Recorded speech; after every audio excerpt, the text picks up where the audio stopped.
Apa yang bisa dilakukan untuk bisa menolong orang-orang yang terkena toxic productivity ini, Mbak Jaba? Hmm.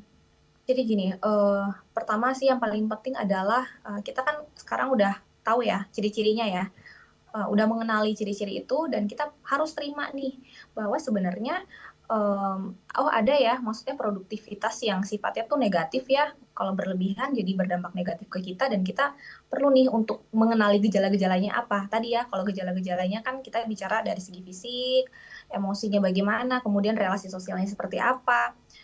Terus kemudian kalau misalnya dia sudah mengalami yang dari segi apa namanya gejala fisiknya ya berarti harus diobati ya. Kalau misalnya udah mulai pusing, tegang gitu ya, dia perlu istirahat ya.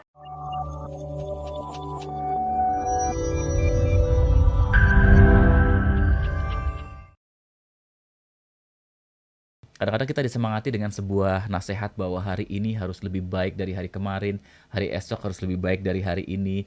Sebetulnya itu memang sesuatu yang baik ya untuk kita terus memacu, memperbaiki diri, produktif begitu ya. Tapi hati-hati jika sudah ada gejala-gejala dari tubuh kita yang mengeluhkan lelah, itu mungkin harus kita ngerem nih untuk bisa menormalkan kembali supaya jangan sampai terjadi gangguan mental, gangguan kesehatan mental sahabat Sonora. Nah, Mbak Jaba terkait dengan toxic productivity. Jadi istilah toxic productivity ini sebetulnya apa dan bagaimana kita bisa menyikapi fenomena toxic productivity ini? Oke, iya Mas Yudi. Jadi toxic productivity ini adalah situasi di mana seseorang itu lebih mengedepankan atau lebih mengutamakan produktivitasnya dibandingkan dengan kebutuhan kesehatan fisik ataupun kesehatan mentalnya dia. Jadi pokoknya dia harus produktif banget deh gitu. Dan kalau dia nggak produktif tuh dia jadi merasa ketinggalan jauh banget dari orang lain. Terus juga kayak merasa jadi malah nggak berharga, useless gitu, nggak berguna. Sampai akhirnya menurunkan kepercayaan diri dia gitu sebagai individu. Mhm. Nah gitu lebih Mas Yudi. Ya, Tok. sebetulnya itu sesuatu yang bagus kan, Mbak, ketika kita merasa bahwa kita harus terus memacu produktivitas kita.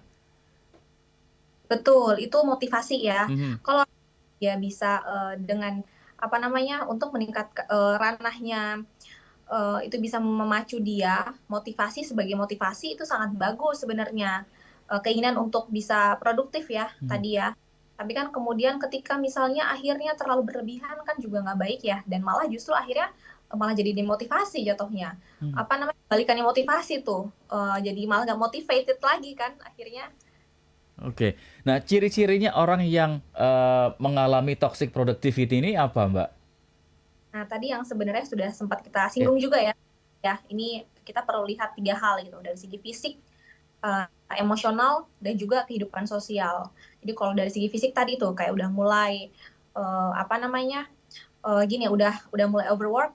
Pertama gini, untuk ciri-cirinya orang ya, ciri-ciri orang itu udah mulai mengalami toxic productivity ya. Toxic productivity ini adalah dia udah overwork, bekerja berlebihan, terus kemudian ada perfeksionisme yang juga tidak realistis. Jadi dia sangat apa namanya berekspektasi pada hal-hal yang sifatnya itu hasil, ekspektasinya udah nggak lagi realistis, terlalu fokus pada hasil yang sempurna gitu istilahnya. Terus kemudian dia juga ada ketergantungan dengan pekerjaan, dengan aktivitas yang dia lakukan.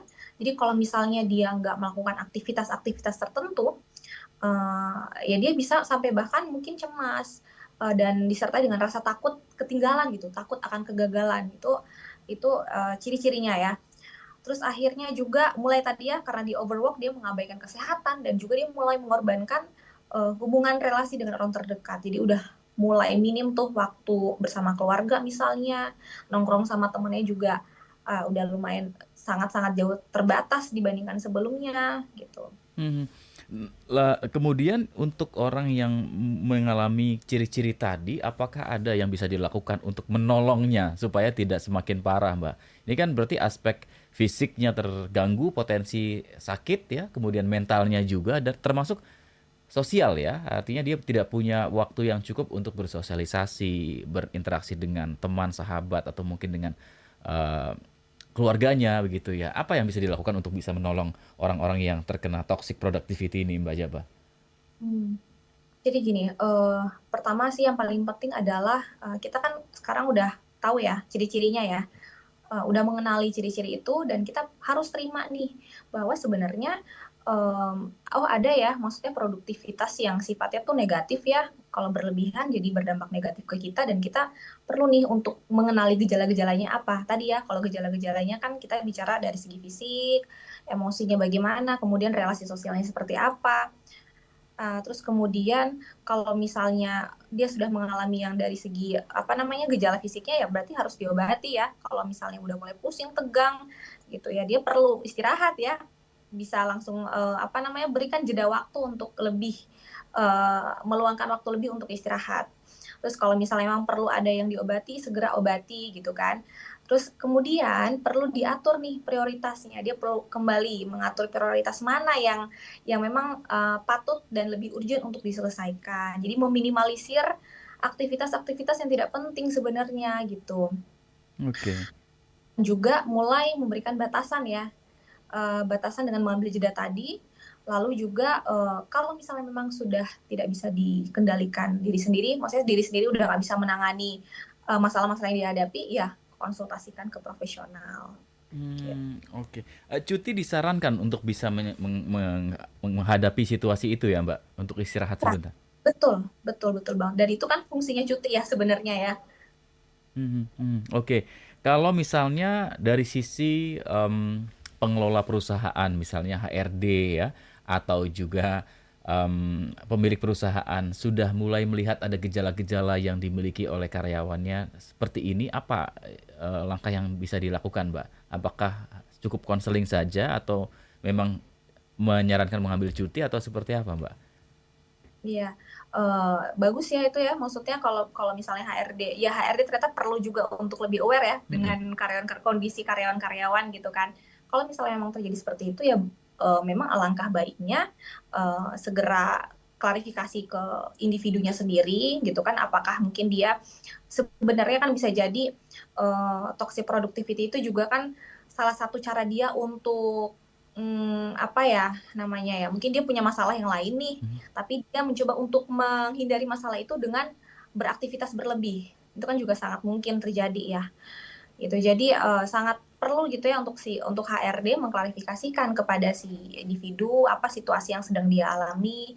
Kalau misalnya memang tidak, apa, butuh untuk dikonsultasikan, silakan dikonsultasikan dan diberikan jeda waktu ya untuk, istirahat tadi itu. Mhm. Bahaya yang paling mungkin terjadi jika itu dibiarkan, toxic productivity ini apa, Mbak? Mungkin Mbak Jaba punya pengalaman profesional nih menangani klien-klien yang punya masalah seperti ini, Mbak? Iya, sebenarnya kan, kalau toxic productivity sendiri ya, maksudnya kalau beberapa kali menangani klien itu, sebenarnya jarang sih kalau ada yang sampai karena overwork gitu ya. Mhm. Masih yang berpikir, mungkin, kita nih orang Indonesia tuh kan suka sekali bersosialisasi tuh ya. Jadi alhamdulillahnya mereka tuh istilahnya nih dari pagi sampai sore mungkin kerja, siangnya mereka masih mau meluangkan waktu untuk ketemu sama teman. Nah, itu sebenarnya salah satu hal yang positif dari culture kita. Makanya tadi kalau ada istilah apa namanya, hustle culture itu kayaknya kurang tepat ya untuk diadopsi dengan orang-orang Indonesia, karena sebenarnya kita tuh orangnya sosialisasi banget gitu, komunal kan culture-nya gitu. Jadi kalau di lapangan saya jujur, eee, nggak ini sih, nggak terlalu banyak gitu ya yang terkait dengan karena dia overproduktif, tapi memang mungkin overproduktif itu karena bisa jadi peralihan dari masalah yang lain, Mmm, Pengalihan gitu. isu.